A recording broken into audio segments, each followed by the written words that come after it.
નમસ્તે વિદ્યાર્થી મિત્રો, આજના આ ઓનલાઈન લેક્ચરમાં હું ઝાલા સર તમારું સ્વાગત કરું છું.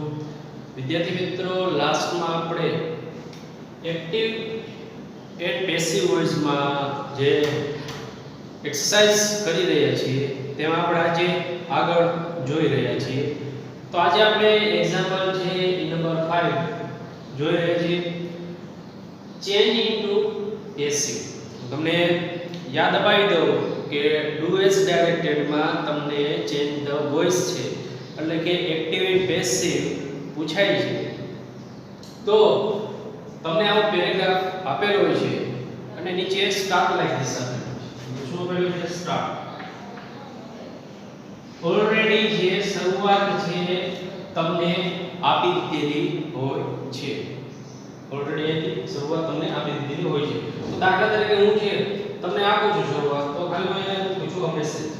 શું પૂછું? A message. તમને ખ્યાલ હોય તો આ ઓબ્જેક્ટ છે. આ સેન્ટેન્સ નો you must have received a message. મળ્યું, તમને મળી ગયું છે.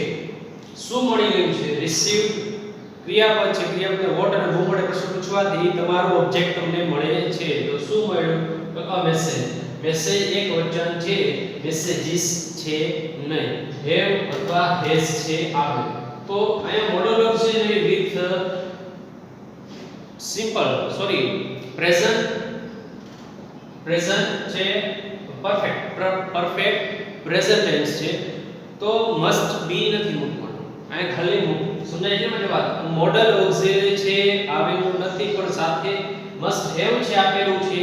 એટલે મેં તમને કીધું હતું કે કોઈ પણ મોડલ ઓક્સિલરી નો ઉપયોગ થયો હોય તો આ મોડલ ઓક્સિલરી નો ઉપયોગ નથી થયો, બરોબર. એની સાથે છે હેવ છે. એટલું મોડલ ઓક્સિલરી હોત, મસ્ટ એટલું હોત તો તમે મસ્ટ તમારું સહાયક ક્રિયાપદ ઓબ્જેક્ટ પછી શું મૂકો? મસ્ટ પછી બી મૂકે. પણ અહીંયા એમ કરવાનું નથી, કારણ કે તેને આ કયો કાર્ડ છે? તો કે આ કાર્ડ છે પરફેક્ટ પ્રેઝન્ટ ટેન્સ. તો મસ્ટ. હવે આપણે ઓબ્જેક્ટ વાક્યના પ્રમાણે છે ઓબ્જેક્ટ પછી સહાયક ક્રિયાપદ મસ્ટ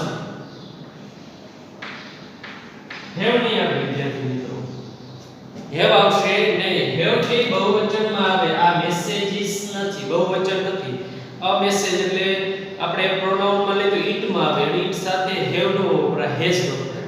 એટલે અહીં હું શું કહીશ? હેઝ. હેઝ વાળું સેન્ટેન્સ હોય તો તમે સહાયક ક્રિયાપદમાં વધારાનું શું મૂકો છો? બીન મૂકો છો. શું મૂકો છો? બીન. અહીં તમારો સેન્ટેન્સ છે, તમારો ઓબ્જેક્ટ, આ તમારું સહાયક ક્રિયાપદ. હવે તમારે મૂકવાનું છે V3. તો યાદ રાખજો, હેવ હેઝ હોય, હેડ હોય અને વિલ હેવ હોય, એની સાથે V3 નું રૂપ જ હોય. એટલે તમારે ગોતવા જવાનું હોય ને. રિસીવ્ડ છે એમને મૂકી દેવાનું થશે રિસીવ્ડ. રિસીવ્ડ પછી આપણે V3 પછી આપણે શું મૂકીએ છીએ? આ V3 પછી આપણે મૂકીએ છીએ બાય. કોણ? તો કે યુ ની કર્મ વિભક્તિ શું રહે છે? યુ.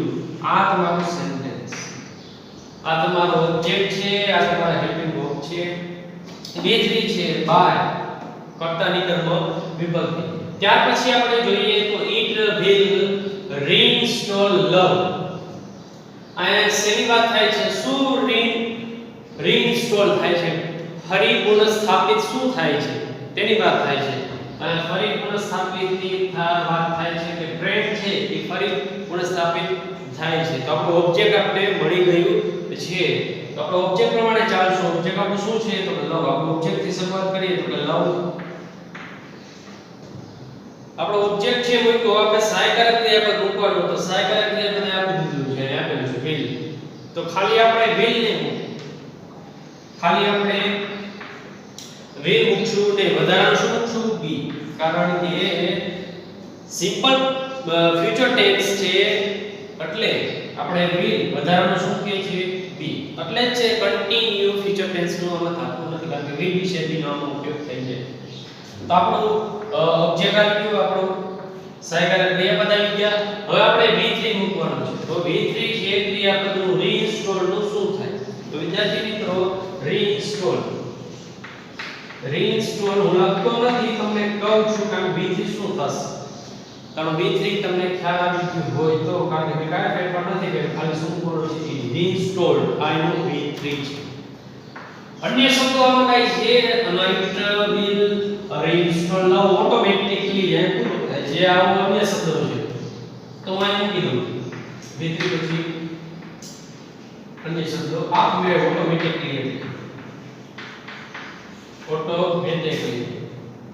હવે બાય કોના દ્વારા અહીં આપેલું છે ઈટનું છે ઈટ જ રહે, ઈટનું શું રહે ઈટ જ રહે, આમાં કાંઈ ચેન્જ થતો નથી. સરસ. આ તમારું ઓબ્જેક્ટ થઈ ગયું, આ તમારું સાયકલ ક્રિયાપદ થઈ ગયું, તમારું V3 છે, આ અન્ય શબ્દો છે બાય બતાને કરવું. ત્યાર પછી લાસ્ટ સેન્ટેન્સ છે do you see this message question mark છે. સી એટલે જોવું, શું જોવાની વાત થાય છે. વોટ વડે પ્રશ્ન પૂછવાથી તમારો ઓબ્જેક્ટ મળે છે, તો ઓબ્જેક્ટ શરૂઆતમાં નહીં મૂકો. શરૂઆત છે ડુ થી થયું છે એટલે ડુ ડઝ શેમાં આવે તો સાદા વર્તમાન કાળમાં, સિમ્પલ પ્રેઝન્ટ ટેન્સમાં. તો આ સાદો વર્તમાન કાળ છે તો કે એના ટુ બી ડન શું આવે એમ ઇઝ આર. ધીસ મેસેજ એકવચન છે તો આપણું સહાયકારક ક્રિયાપદ આગળ મૂકશું ને, આર મૂકશું કે ઇઝ મૂકશું, આપણે શું મૂકશું ઇઝ, કારણ કે ધીસ મેસેજ છે એકવચન છે એટલે ઇઝ મૂક્યું. ધીસ મેસેજ આપણું ઓબ્જેક્ટ છે. સમજાય છે ને. અહીંયા શરૂઆત શું થાય, પહેલા આપણે શું મૂકતા, તો પહેલા આપણે ઓબ્જેક્ટ મૂકતા પછી સહાયકારક ક્રિયાપદ મૂકતા, પણ પ્રશ્નાર્થ છે એટલે આપણે શરૂઆતમાં શું મૂક્યું ઓબ્જેક્ટ મૂક્યું, સોરી સહાયકારક ક્રિયાપદ મૂક્યું, પછી એના પછી ઓબ્જેક્ટ મૂક્યું. ઓબ્જેક્ટ કઈ રીતે ખબર પડી, તો ડુ છે એટલે સાદો વર્તમાન કાળ છે તો એમિઝાઇડ એના ટુ બી ના રૂપ છે. ધીસ મેસેજ એકવચન છે એટલે અહીં ઇઝ મૂક્યું. ત્યાર પછી V3 નું રૂપ મૂકવાનું થાય. ક્રમમાં ચાલીએ છીએ. ઓબ્જેક્ટ આવી ગયું, સહાયકારક ક્રિયાપદ V3 અને સી નું તમને ખબર છે સી નું સો V2 થાય અને સીન છે એ V3 થાય. સી છે ફક્ત અને શું લગાડવાનું થાય એન્ડ. ત્યાર પછી બાય કોના દ્વારા, બાય ક્વેશ્ચન માર્ક પાછળ આવશે. ડુ છે એની જગ્યાએ આપણે શું લીધું અહીંયા ઇઝ લીધું છે. તો વિદ્યાર્થી મિત્રો આ ચેન્જ ઇનટુ પેસિવ સબ સિમ્પલ છે. આમાં કોઈ પણ જાતની તમને તકલીફ પડે, કોઈ પણ જાતની જો તમને તકલીફ પડતી હોય તો મને છે મેસેજ કરવો. હવે વિદ્યાર્થી મિત્રો ધોરણ 12 માં આપણે ચેન્જ ઇનટુ પેસિવ ની વાત કરી ગયા. એક આપણે ગ્રામરનો પોર્શન પૂરો કર્યો તે છે ફંક્શન.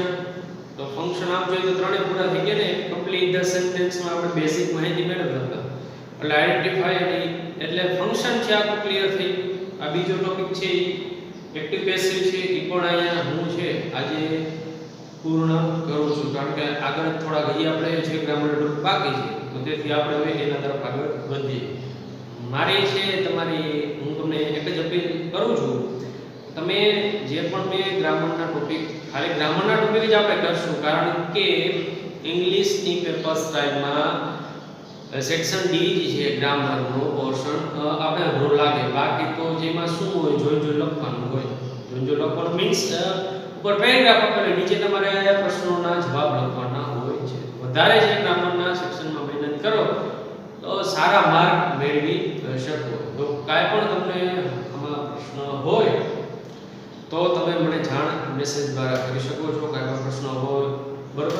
તો આજે છે અહીંથી છે આપણે ચેન્જ ઇનટુ પેસિવ છે, એક્ટિવ એન્ડ પેસિવ વોઇસ છે તે આપણે કમ્પ્લીટ પૂર્ણ કરી રહ્યા છીએ. તમને થોડીક એક્સરસાઇઝ આપું કે તમારે મને જે એક્સરસાઇઝ કરીને છે મને WhatsApp કરવાની રહેશે.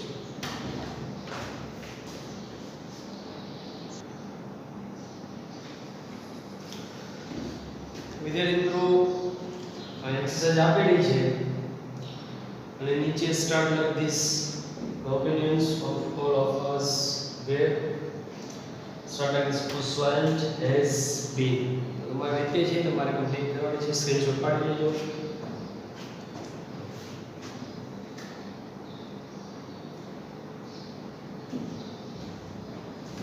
વિદ્યાર્થી મિત્રો હવે સ્ક્રીનશોટ પાડી લીધો તો હવે છે આપણે અહીંયા આ ટોપિક છે પૂર્ણ કરીએ છીએ. કાંઈ પણ પ્રશ્ન હોય પેસિવ વોઇસમાં વિદ્યાર્થી મિત્રો 5 વર્ષથી આપણે આ ભણી રહ્યા હોય બરોબર.